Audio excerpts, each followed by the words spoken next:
Assalamualaikum warahmatullahi wabarakatuh. Allahumma sholli ala Sayyidina Muhammad wa ala ali Sayyidina Muhammad. Pemirsa yang dirahmati Allah, marilah kita simak ceramah dari Kiai Haji Abdullah Gimnastiar dengan tema Ar-Rahman, Ar-Rahim. Sebelumnya marilah kita perbanyak sholawat minimal 1000 kali sehari, agar hidup kita penuh barokah dan mendapatkan syafaat kelak. Selamat menyaksikan. Bismillahirrahmanirrahim. Assalamualaikum warahmatullahi wabarakatuh. Alhamdulillah, alhamdulillahi rabbil alamin. Alhamdulillahilladzi anzala sakinah fi qulubil mu'minin liyajdadu imanan ma'a imanihim. Allahumma salli ala sayyidina Muhammad wa ala alihi wa ashabihi ajma'in.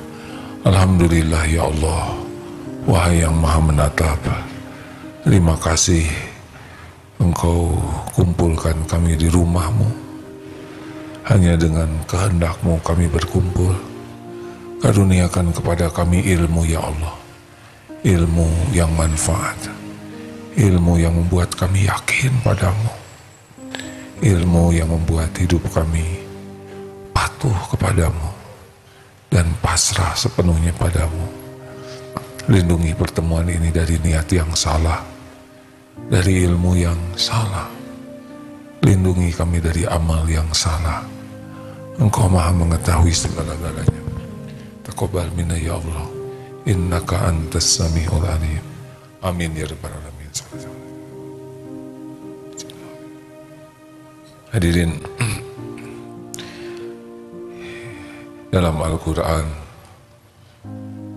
semua surat diawali dengan Bismillahirrahmanirrahim, selain surat At-Taubah ya, dengan menyebut nama Allah yang maha pengasih dan maha penyayang. Islam adalah dinur rahmah, agama kasih sayang. Bukan hanya agama kasih, tapi kasih sayang.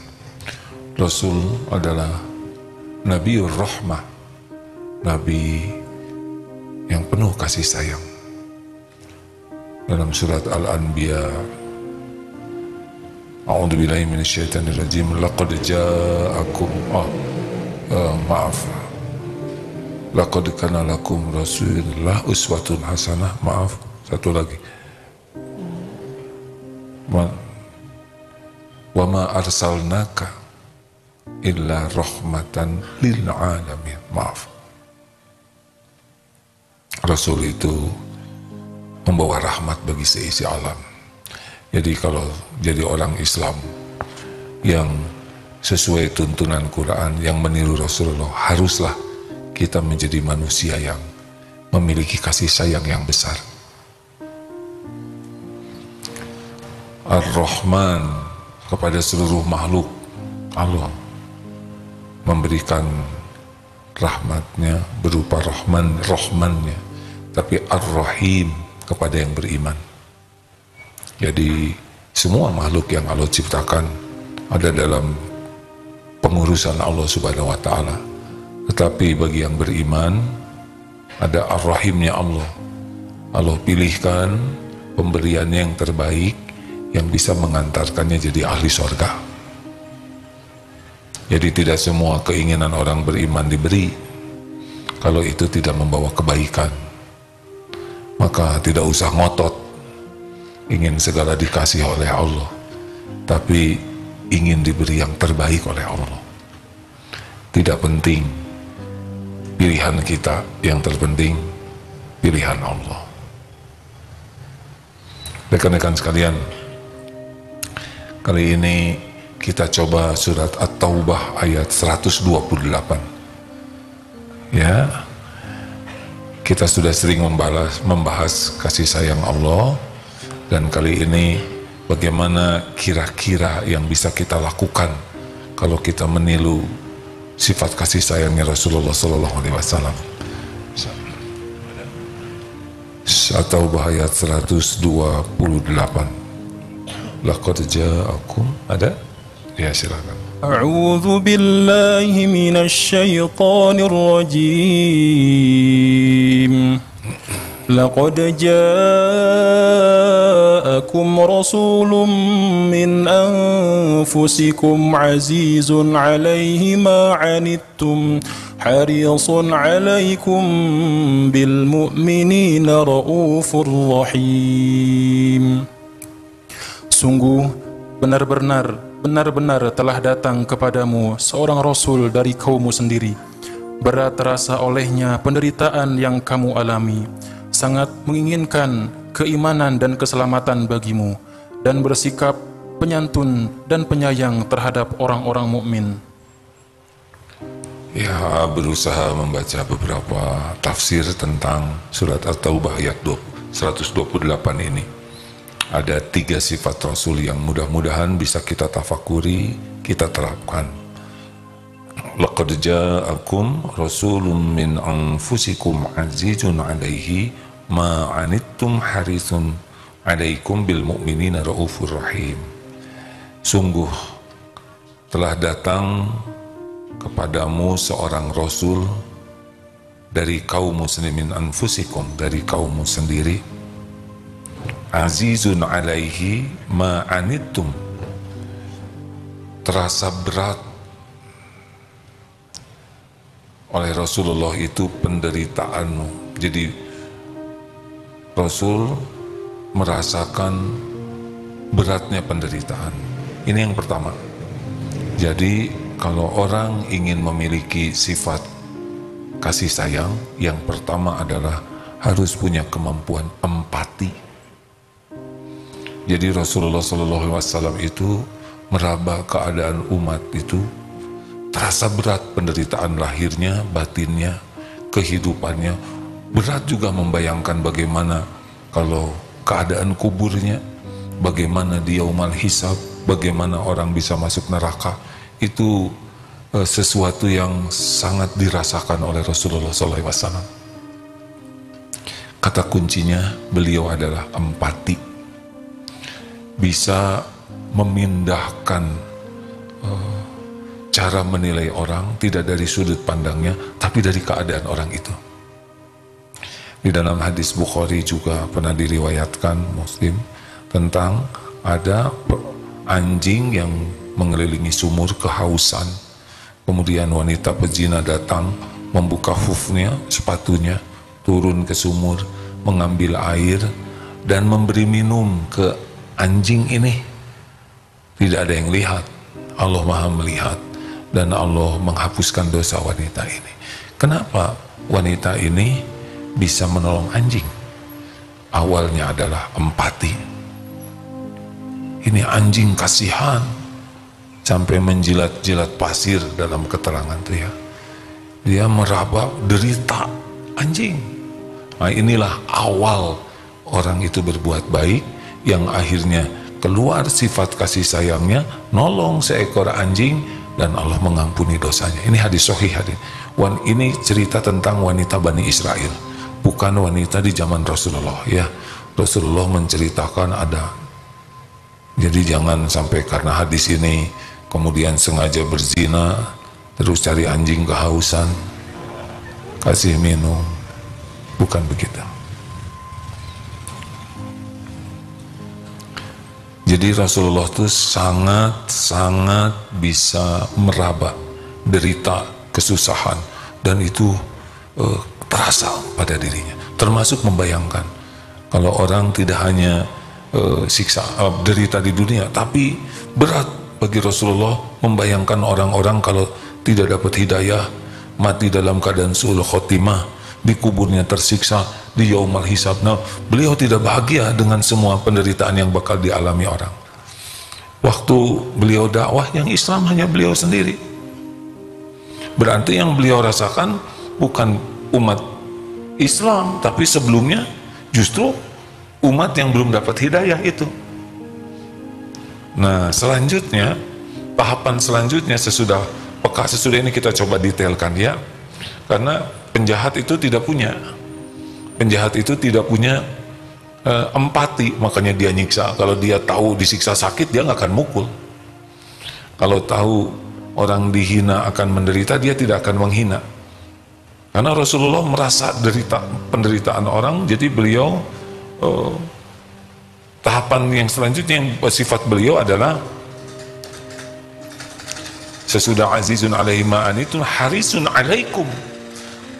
Rasul itu peduli sekali, sesudah peka ya, dengan empati, peduli, sangat menginginkan orang dapat hidayah, dapat Islam, dapat iman, sangat menginginkan orang-orang selamat. Ini penting hadirin sekalian ya. Sesudah lihat orang menderita, nah Rasul ingin orang itu lepas dari penderitaan itu. Kan orang menderita kalau tidak punya iman dunia akhirat. Rasul kan berjuang supaya orang dapat hidayah, benar? Jadi lihat orang yang belum dapat hidayah, Rasulullah sangat menginginkan mereka diberi hidayah oleh Allah. Lihat orang yang lapar, ingin mereka dicukupi Allah. Lihat orang yang bodoh, ingin Allah beri ilmu. Lihat orang yang tergelincir, ingin agar dia bisa tobat. Lihat orang yang fakir, ingin agar dia bisa cukup. Jadi selalu menginginkan keimanan, keselamatan, kebahagiaan. Ini penting kunci kedua ini. Dan yang ketiga, bil mu'minina raufur rahim. Dan kepada, nah baru yang kepada orang yang beriman, amat belas kasihan, lagi penyayang. Nah ini action jadinya, tidak hanya ingin orang jadi baik, tapi berbuat sesuatu supaya orang itu dapat kebaikan. Tahapannya ya, tolong teman-teman. Satu, aduh kasihan, itu orang kelihatannya susah sekali dengan hutangnya. Tahap kedua, ingin orang itu tidak punya hutang. Tahap ketiga, melakukan apapun supaya orang itu bisa lunas utangnya. Nah, tahapnya begitulah ya. Kasihan orang kalau tidak dapat hidayah, hidup dalam kekafiran, kemusyrikan waktu itu. Hidup yang tidak akan bahagia, hidup dengan perilaku hina, mati bisa su'ul khotimah, di kuburnya akan terancam bencana siksa, di yaumal hisab juga menderita, di akhirat kekal berat. Lalu Rasulullah ingin orang-orang musyrikin pada waktu itu dapat hidayah, dan action Rasulullah berdakwah ya. Beliau berjuang pagi siang malam, apalagi kepada orang yang beriman. Oh, tidak ada kebencian, tidak ada kedendaman, tidak ada kedengkian. Sayang, beliau lakukan yang terbaik, mengerahkan segala kemampuan agar yang beriman ini terus naik imannya menjadi para pecinta Allah. Beliau berikan seluruh hidupnya untuk itu. Nah, kita coba praktekkan ya. Karena irhamu man fil ard yarhamkum man fis sama. Sayangi yang di bumi, yang di langit menyayangimu. Allah menyayangi kita, para malaikat juga oleh Allah dibuat menyayangi kita. Sangat ini ada Pak Faruk tidak di sana? Ada Faruk, biasanya menayangkan singa, kali ini menayangkan monyet. Ya, jangan tersinggung hadirin. Yang membuat luka kan nada ya. Kita akan menayangkan tentang monyet. Kita akan menayangkan monyet. Nah, itu yang bikin tersinggung ya. Sambil dipersiapkan, apakah kalau disebut monyet tersinggung tidak? Hei monyet kamu, salah dia. Karena monyet itu punya ekor. Yang tidak punya ekor itu kera. Jadi kalau ada yang nyebut, hei monyet kamu, kita perbaiki, bukan monyet, kera gitu. Ya, nah. Sudah Ruk? Ya, ini dapat kiriman ini dan berulang-ulang melihatnya, hanya semenit lebih ya, tapi ini tayangan ini terjadi dengan izin Allah ya. Tidak ada tayangan yang kebetulan. Wah, kebetulan saya menemukan video ini, tidak ada kebetulan. Pasti terjadi dengan izin Allah dan pasti ada hikmahnya. Kita lihat ya. Sudah? Jangan lihat ke saya, ini tentang monyet hadirin ya. Kalau kelamaan orang jadi lihat saya nyangka monyet, Faruk. Maaf ya, Masya Allah. Belum? Ya nggak apa-apa, semuanya ada waktunya. Tenang, biasakan, jangan panik. Belum ya? Nah itu emosi. Nah hadirin sekalian, binatang bisa menyayangi binatang lain. Ini karena sifat rahmat Allah yang dibagikan ke 1/100 sifat rahmat Allah yang dibagikan ke seluruh makhluk. Bisa seperti ini. Nanti seperti apa sih kekuatan kasih sayang? Kalau sudah beritahu ayah, maaf ya, supaya bisa pas waktunya. Tahu kenapa kita sekarang ngumpul di masjid? Kasih tahu dulu ya, supaya nggak campur wajahnya. Lihat, bisa diperbesar kah? Masya Allah. Lihat monyet itu. Oh, Masya Allah, Masya Allah.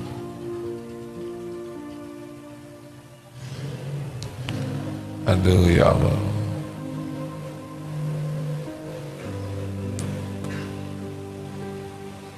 Menyusui anak harimau ya. Pelukannya lihat.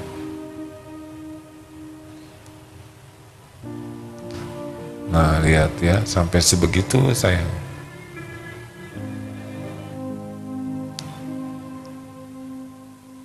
Gigit telinga, dasar harimau nggak ngerti itu telinga. Ya. Masya Allah. Indah kan? Lihat monyet dengan harimau, kita ternyuh.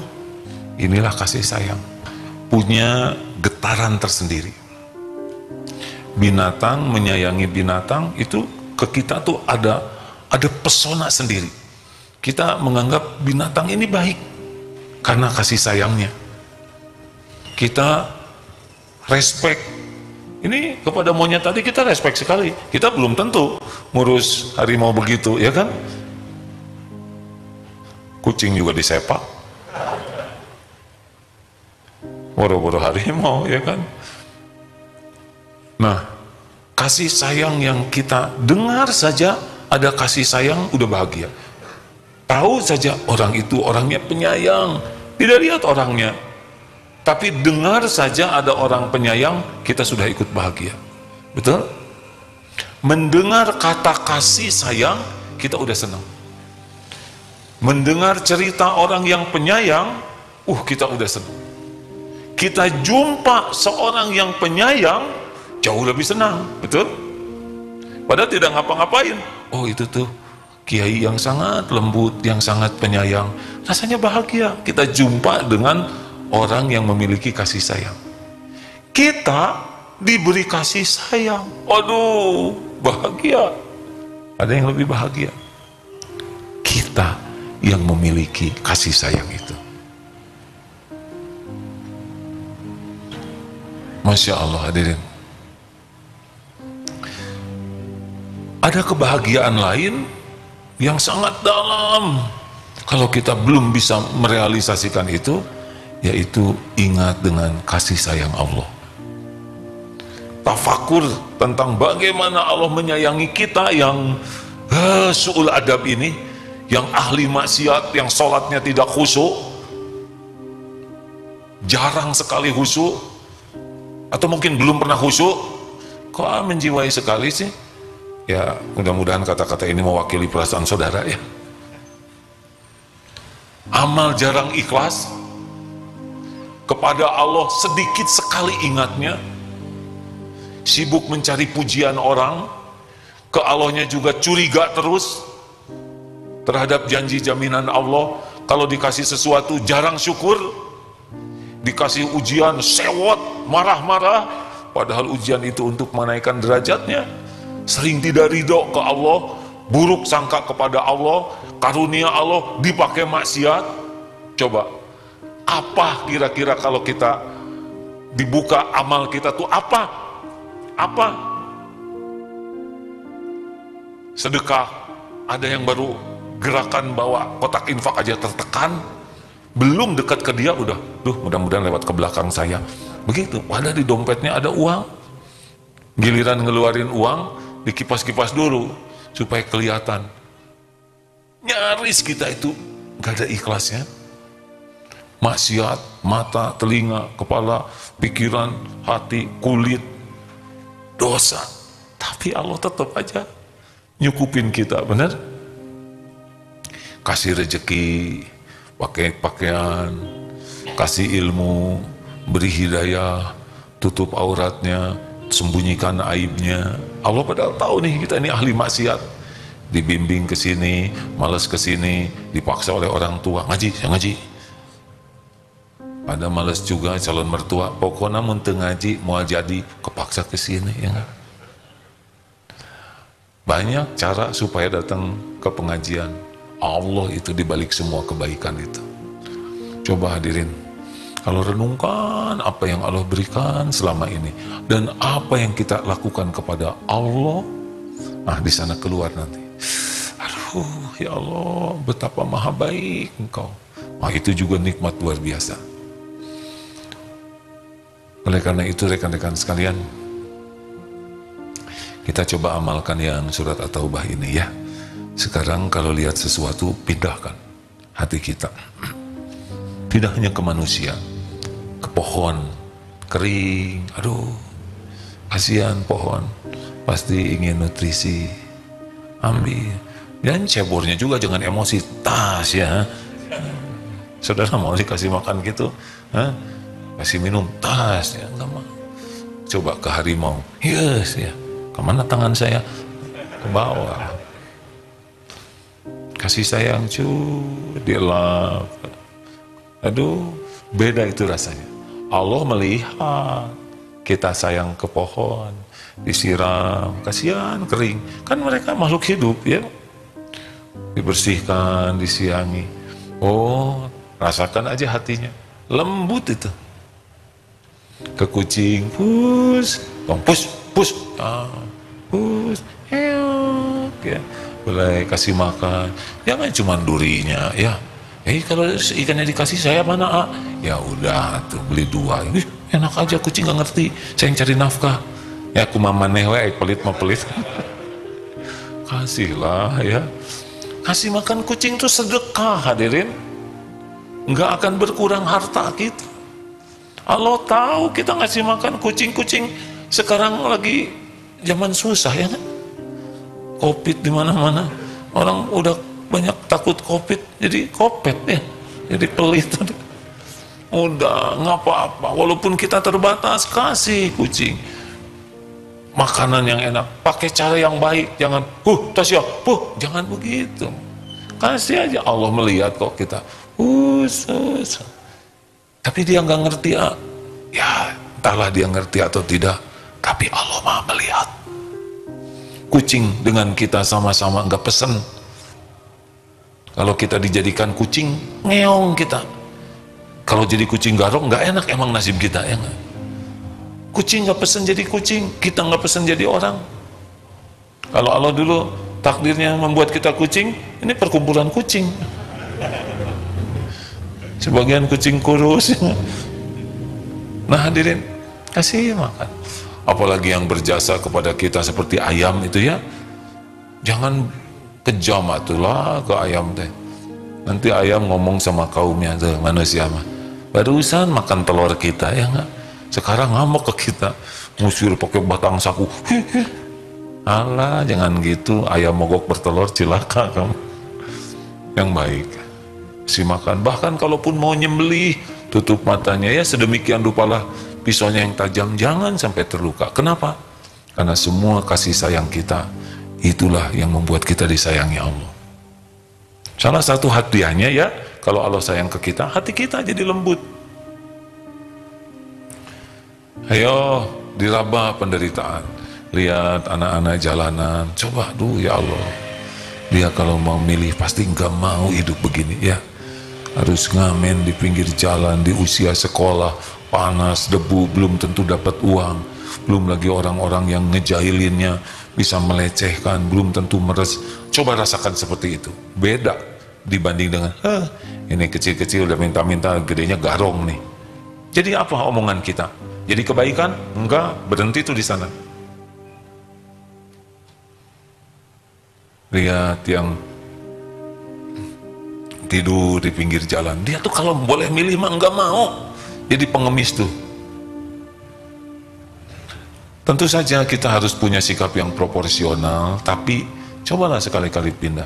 Yang di rumahnya punya yang bantu-bantu, ya bayangkan aja kalau kita yang jadinya begitu, tidur di kamar yang terbatas, kerja dari pagi sampai malam, gaji segitu-gitunya, jauh dari keluarga, jauh dari anak, nggak bisa ngedidik anak dengan benar, jauh dari orang tua, hanya nunggu. Lihat kita makan enak, mereka misalkan hanya makan sisa. Lihat anak-anak kita punya sepatu bagus, dia buat anaknya aja nggak punya sepatu. Aduh, coba pikirkan begitu, jadi pengen ngasih tuh. Tapi kalau nggak ada tuh, nggak ada tahapan untuk berbuat lebih baik kecuali diawali dengan empati, kepekaan terhadap keadaan orang. Pernah tanya ke teman-teman difabel, kalau mau pergi pengajian gimana? Aduh, berat. Minimal 700.000, bisa 1 juta sekali pergi ke masjid. Yang rumahnya agak kena, harus nyewa rental kendaraan. Berapa tuh?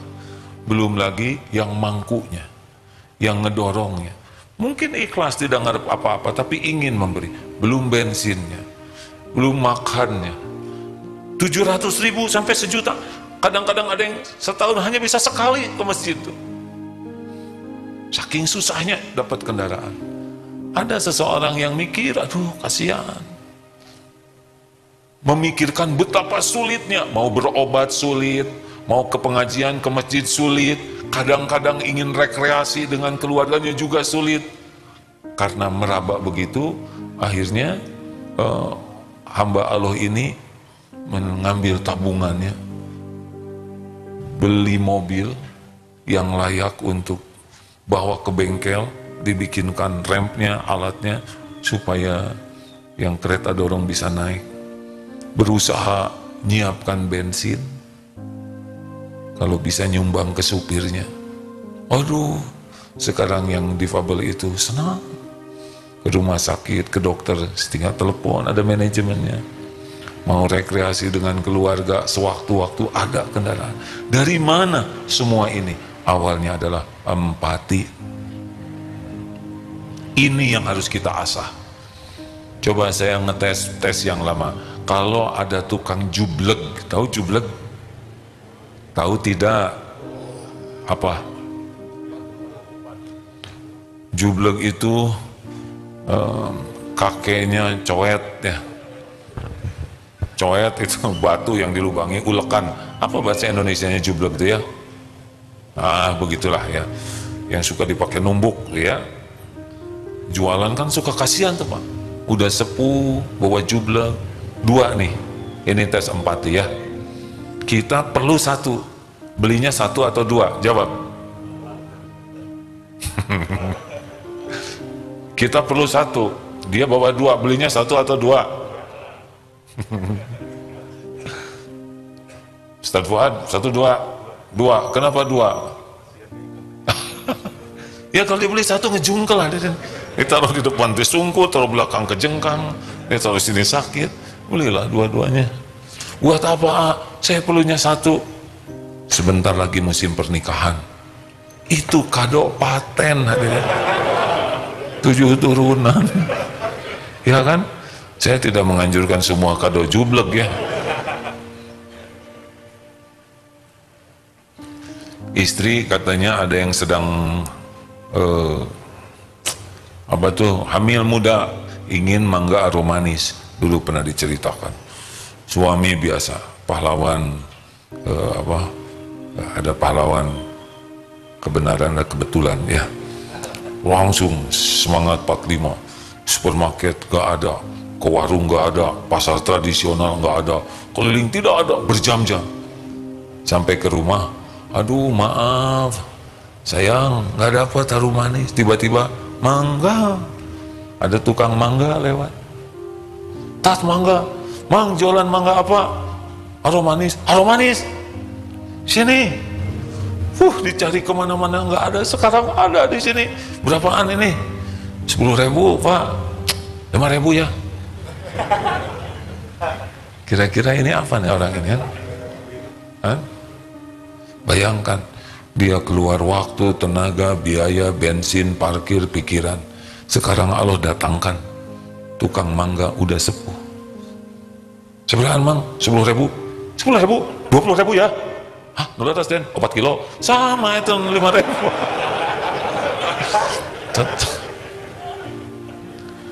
Nggak boleh ya. Pengusaha kecil untungnya berapa? Betul tidak? Udahlah, tutup mata. Selisih 1.000, 5.000 mudah. Dia cuman segitu-gitunya ya. Kenapa kita bisa enggak nawar? Karena empati. Kita barang-barang mahal nggak berani nawar. Kenapa ke pengusaha kecil meni sukses di posting ya, cengek di mana-mana 20.000, 5.000. Pas dilihatnya yang tukang dagang cengek kejang ada. Astagfirullah ya Allah, nggak ada yang terjadi.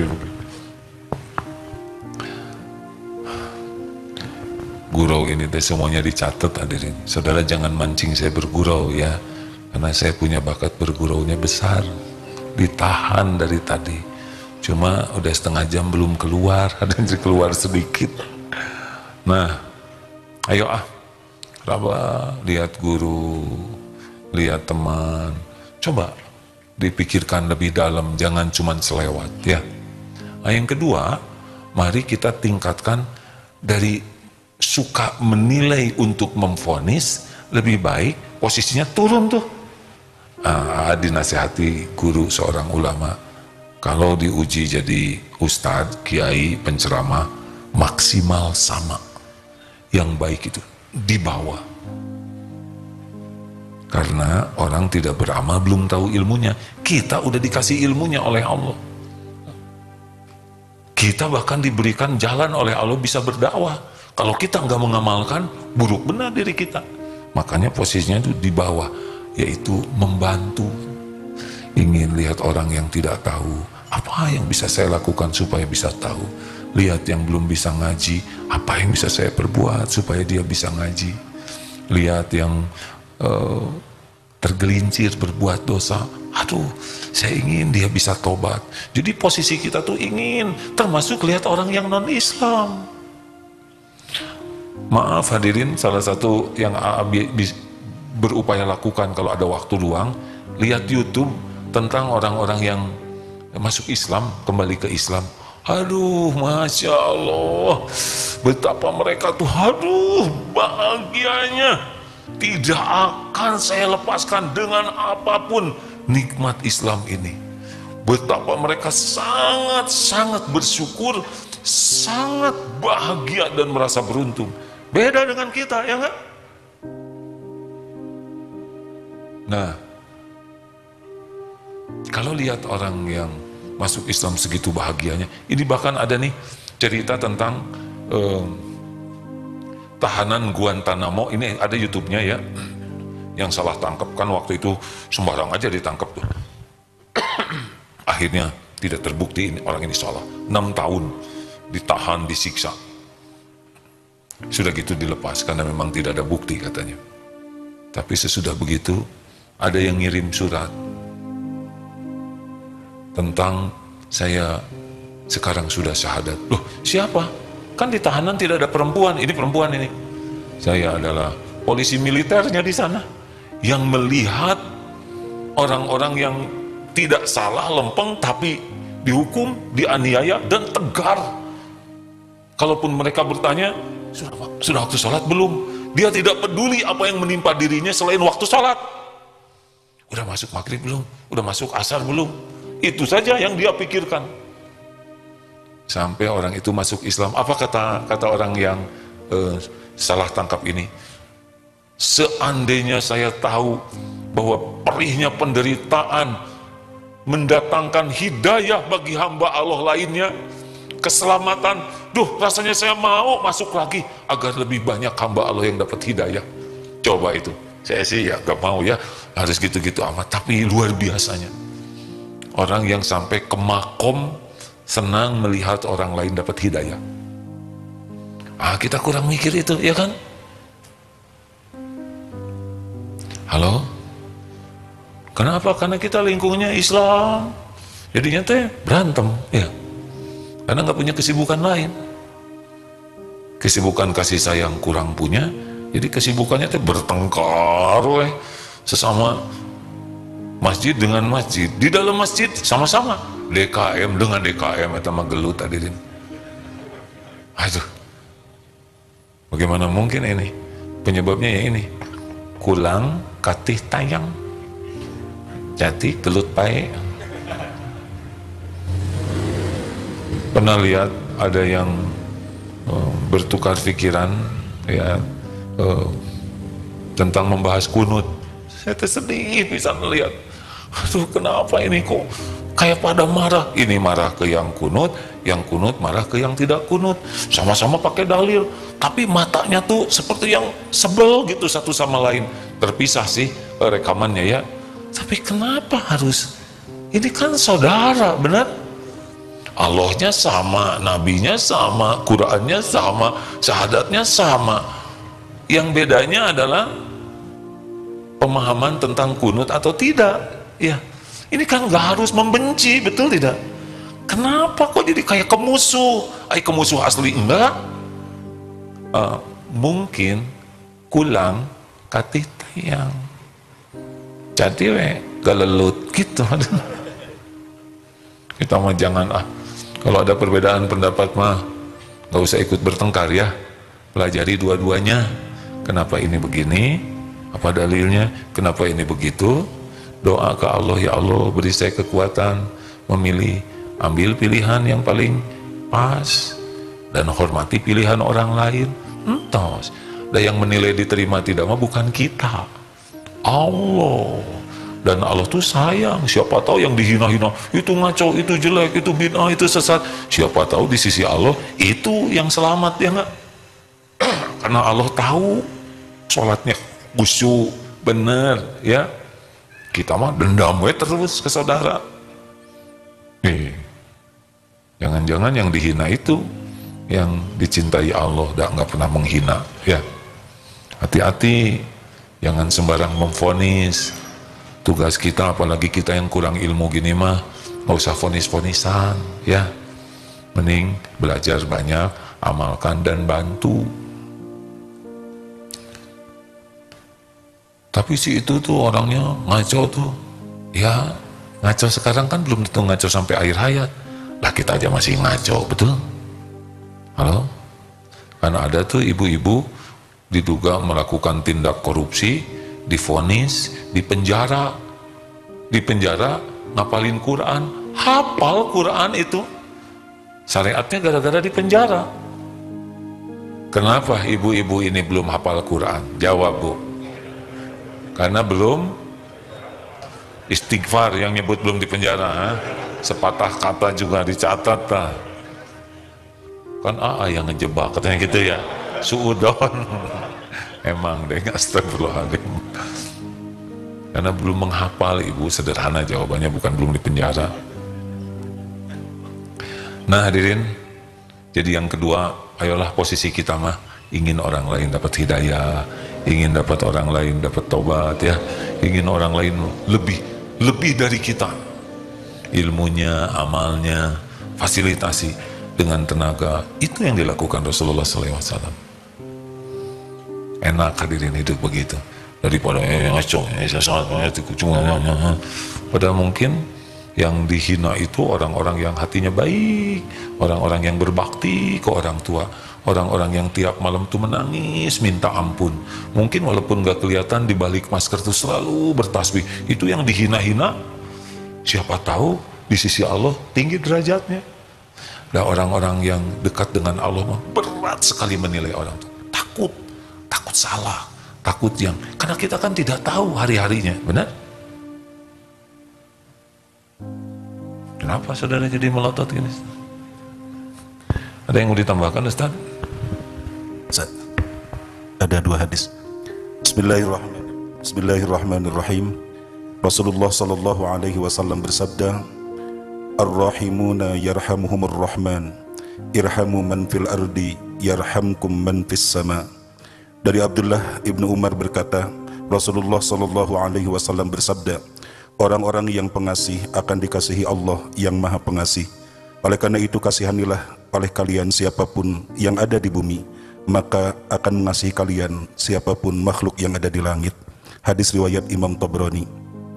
Rasulullah sallallahu alaihi wasallam bersabda, la yu'minu ahadukum hatta yuhibba li akhihi ma yuhibbu li nafsihi.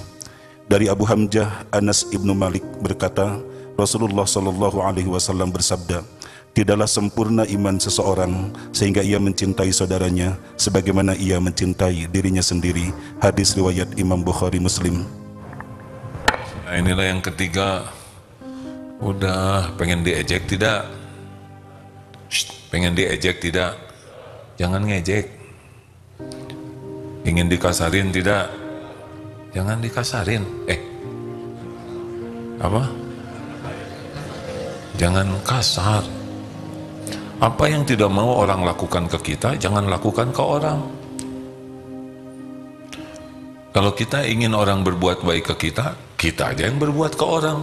Ngadap-ngadap orang berbuat baik, kita jadi sengsara. Karena orang lain di luar kekuasaan kita. Daripada ngadap-ngadap orang lain berbuat baik ke kita, mending ngadap-ngadap kita yang berbuat baik ke orang. Karena kita menguasai diri kita, syariatnya. Benar? Coba, ingin ditraktir, bahagia atau sengsara? Ingin ditraktir, bahagia atau sengsara? Sengsara, siapa yang mau traktir saudara? Ya nggak?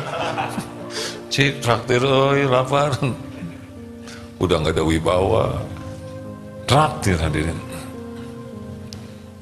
Jadi, lakukan apa yang ingin orang lakukan ke kita. Ini, saya tuh nggak boleh sebetulnya cerita ini, tapi penasaran. Bu, Ibu, jawab atuh Bu. Mumpung pertanyaannya sederhana Bu, kalau ibu berbuat salah, maunya dimarah oleh suami, diacuhkan, gak dipedulikan, atau dinasehati dengan lemah lembut? Jawab Bu. Dinasehat, agak keras boleh Bu? Dimarah mau tidak? Diacuhkan mau tidak? Inginnya dinasehati dengan lemah lembut ya? Maunya dinasehatinya di depan orang banyak, di depan anak-anak, atau secara pribadi sembunyi-sembunyi? Secara pribadi. Kenapa nggak mau di depan anak-anak? Malu. Pinter ya. Yang ketiga, maukah ibu diulang-ulang, disebut-sebut kesalahan ibu masa lalu, diungkit-ungkit, atau cukup yang ini aja? Mau diungkit-ungkit tidak? Tidak. Bagus, bagus ya. Apakah ibu mau dimaafkan oleh suami? Dimaafkannya sesudah minta maaf atau sebelum minta maaf? Sebelum minta maaf, manis pisan hadirin. Kahoyong nama pulen eta teh. Super ya. Jadi sekali lagi saya ulang, kalau ibu-ibu melakukan kesalahan, ibu-ibu nggak mau dimarahin, dengerin ya, tidak mau dicuekan juga, tapi nasihati baik-baik dengan lemah lembut, jangan di depan orang, tapi secara pribadi sembunyi-sembunyi, dan jangan ngungkit-ngungkit kesalahan lalu, gitu kan Bu ya? Fokus ke yang ini aja ya, dan segera dimaafkan sebelum ibu minta maaf. Begitu Bu? Begitu puas ibu Bu? Nah, pertanyaannya, kalau ibu begitu enggak ke suami ibu? Enggak, nah gitulah.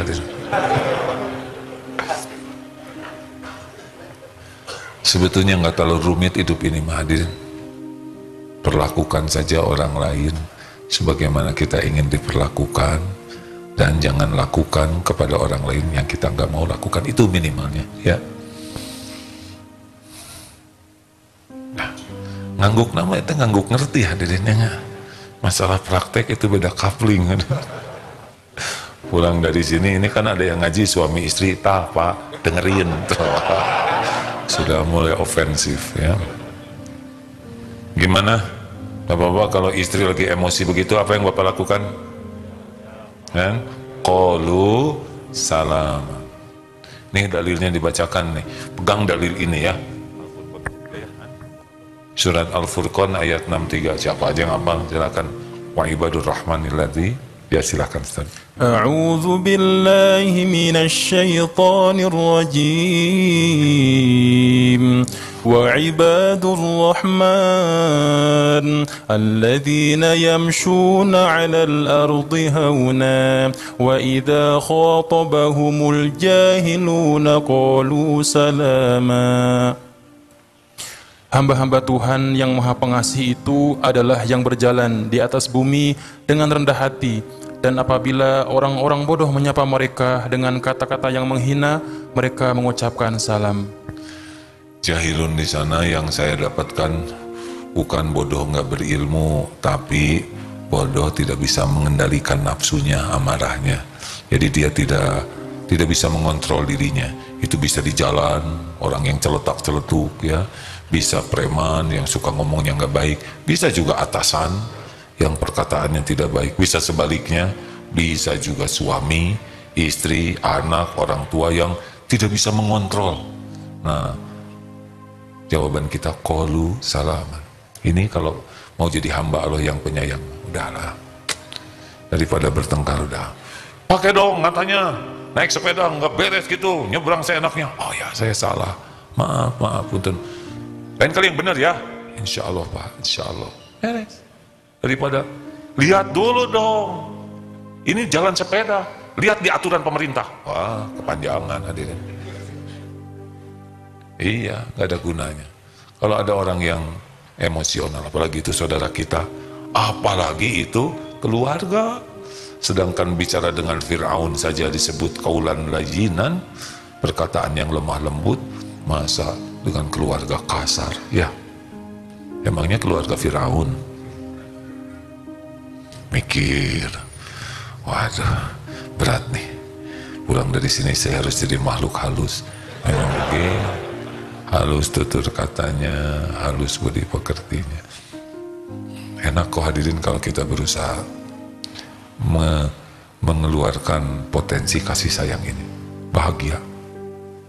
Kita disayangi, bahagia. Ada yang lebih bahagia daripada disayangi? Menyayangi. Sebarkan salam, ini juga bagian dari melembutkan hati. Belai anak-anak yatim, kalau ingin hatinya lembut. Batasan anak yatim itu balik ya. Karena saya juga yatim piatu, kalau juk-juk dibelai asa kehelan. Datang ngagewang, sayang ke anak yatim. Memberi hadiah itu menimbulkan kasih sayang. Nggak harus besar, kecil aja, tapi berlian. Kecil, makanan yang sederhana, perhatian kecil itu, Masya Allah, bawakan sesuatu kecil, tapi efeknya luar biasa kalau ikhlas, ya. Jadi yang membuat efek itu adalah Allah. Dari mana Allah memberikan efek besar? Dari keikhlasan kita. Saya kira monyet tadi itu ikhlas ya kelihatannya. Bukan ikhlas, tulus mungkin ya. Kalau ikhlas kan karena Allah, kalau monyet nggak tahu ya, saya juga kurang paham lah, belum diskusi dengan dia. Tapi lihat dari pelukannya, tanpa pamrih maksudnya. Itu kan monyet nggak tahu dia bakal diperlakukan apa oleh harimau itu, betul? Dan nggak peduli monyet itu mau gimana, penting kasih sayang. Nah, Allah nanti yang akan menghujamkan di hati orang. Seperti halnya kita sekarang berkumpul di sini di masjid belajar agama, mematuhi seruan Rasulullah Shallallahu Alaihi Wasallam. Padahal kita tidak lihat Rasul, tidak ada rekamannya, tidak ada suaranya, tidak ada gambarnya. 1400 tahun lebih, ribuan kilometer dari Jazirah Arab sampai ke sini. Kenapa ada di hati kita? Inilah kekuatan kasih sayang. Kalau orang punya kasih sayang yang tulus lillahi ta'ala, tembus waktu, tembus jarak, tembus ke keberagaman makhluk. Baik itu orang non-Islam, bahkan binatang buah sekalipun, pohon, kalau dapat curahan kasih sayang dari kita, Allah akan membalikannya kepada kita. Bahagia itu dengan menjadi penebar kasih sayang, bukan menjadi orang yang ingin disayangi orang. Kalau ingin disayang, cukup ingin disayang Allah. Kalau ke makhluk, rahmatan lil alamin. Rasulullah wa ma arsalnaka illa rahmatan